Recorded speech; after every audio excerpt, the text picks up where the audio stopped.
అందరికీ good morning. అందరూ ఎలా ఉన్నారండి? మేమైతే బాగున్నామండి. మీరు కూడా బాగుండాలని మనస్ఫూర్తిగా కోరుకుంటున్నాను. ఇప్పుడైతే ఒక టేస్టీ రెసిపీతో మీ ముందుకైతే వచ్చేసానండి. అదేంటంటారా?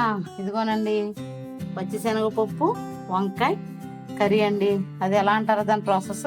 ఇదిగోనండి, ఉల్లిపాయలు చిన్న చిన్న ముక్కలు కట్ చేసి పెట్టుకున్నాను, పచ్చిమిరపకాయలు రెడీ చేసి పెట్టుకున్నాను, తర్వాత వచ్చేసి కరివేపాకు రెడీ చేసి పెట్టుకున్నాను, వంకాయలు కట్ చేయడానికి రెడీ పెట్టుకున్నాను. ఇక్కడ వచ్చేసి రైస్ వాటర్ అండి, రైస్ కడిగిన వాటర్ ఉంటుంది కదా, నేను వంకాయలు రైస్ కడిగిన వాటర్లో వేస్తే చక్కగా కలర్ చేంజ్ అవ్వకుండా ఉంటాయని రైస్ కడిగిన వాటర్ రెడీ చేసి పెట్టుకున్నాను. ఇక్కడ ఇదిగోనండి, 2 గంటల కూర వండడానికి 2 గంటల ముందుగా నేను శనగపప్పు అయితే నానబెట్టి పెట్టుకున్నాను. ఇప్పుడు దాని ప్రాసెస్ ఏంటో చూసేస్తాను, నా తర్వాత చూసాను. ఇదిగోనండి, అల్లం ఎల్లిగడ్డ అయిపోయింది అన్నాను కదా, కొంచెం అల్లం ఎల్లిగడ్డ అయితే ఎంత చిన్న రోళ్ళు వేసుకుని ఇదిగో దంచుకున్నాను. చూసారా, ప్రతి దానికి మిక్సీ యూజ్ చేయడం ఎందుకని కొంచెమే దంచుకున్నాను. తర్వాత వచ్చేసి కూర ప్రాసెస్ అయితే చూసేద్దాం. స్టవ్ అయితే వెలిగించేసుకుంటాను. ఇంకానండి, బాండీ అయితే పెట్టేసుకున్నాను. పాత బాండీలు అన్నీ తీసేసానని చెప్పాను కదండి. సంచుల్లో ఉన్న కొత్త బాండీలు చాలా ఉంటాయి, అన్నీ తీసుకున్నాను. దాంట్లో అయితే నేను కర్రీ ట్రై చేస్తాను. ఇప్పుడు బాండీ అయితే కాగిపోయిందండి, ఆయిల్ అయితే వేసుకుంటున్నాను. కొంచెం ఈ కూరలో కొంచెం ఆయిల్ ఎక్కువ ఉంటే బాగుంటుంది.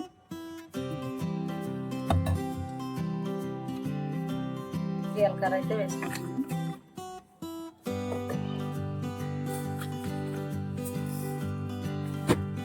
కొంచెం ఆవాలు అయితే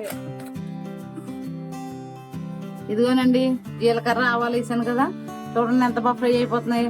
ఉల్లిపాయలు పచ్చిమిరపకాయలు కరివేపాకు అయితే వేసాను.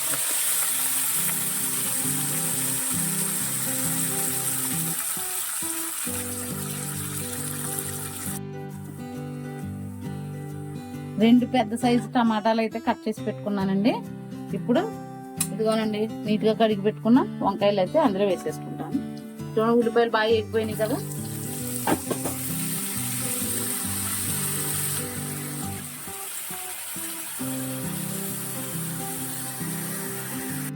ఇదిగోనండి, నేను ఇప్పుడే ఫ్రెష్గా దంచి పెట్టుకున్నాను కదా అల్లం ఎల్లిగడ్డ అయితే వేసేస్తున్నాను. వేసేసి చక్కగా ఇదంతా తిప్పేస్తున్నాను. చూసారండి అంత చక్కగా ఉడికిపోతుంది కర్రీ. ఇప్పుడు కొంచెం మగ్గటానికి నేను మూత అయితే పెట్టేస్తున్నాను.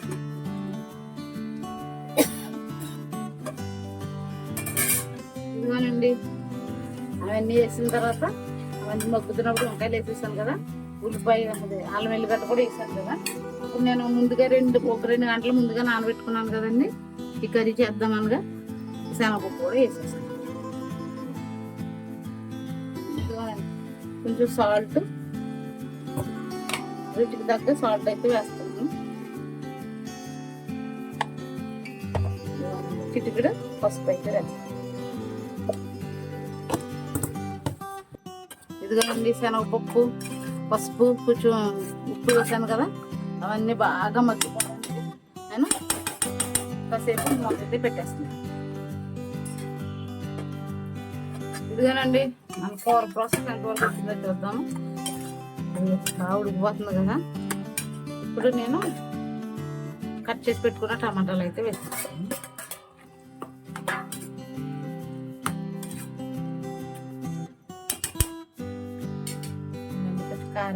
కారం అయితే వేయలేదు కదా, 2 గంటల కారం అయితే వేస్తాను. ఇదిగానండి, టమాటాలు కడిగింది ఉంది కదా, కోసింది కొంచెం నీళ్ళు అయితే వేసుకుంటున్నాను.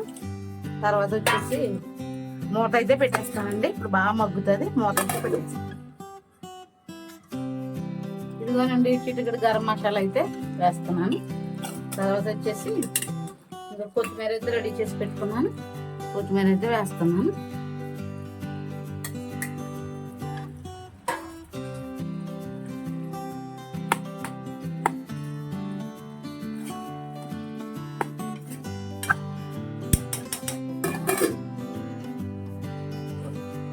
ఇదిగోనండి, మన టేస్టీ గుమ్మగుమ్మలాడే వంకాయ శనగపప్పు కర్రీ అయితే రెడీ అయిపోయింది. ఈ వీడియో కనుక మీకు నచ్చినట్లయితే లైక్ చేయండి, షేర్ చేయండి, సబ్స్క్రైబ్ చేయండి. ఇంతవరకు మమ్మల్ని చాలా సపోర్ట్ చేస్తున్నారు. ఇంకా ఎవరైనా కొత్త వాళ్ళు ఉంటే సబ్స్క్రైబ్ చేసుకోండి. ఎవరికైనా కావాలంటే షేర్ చేయండి, లైక్ చేయండి. Okay, bye, see you tomorrow.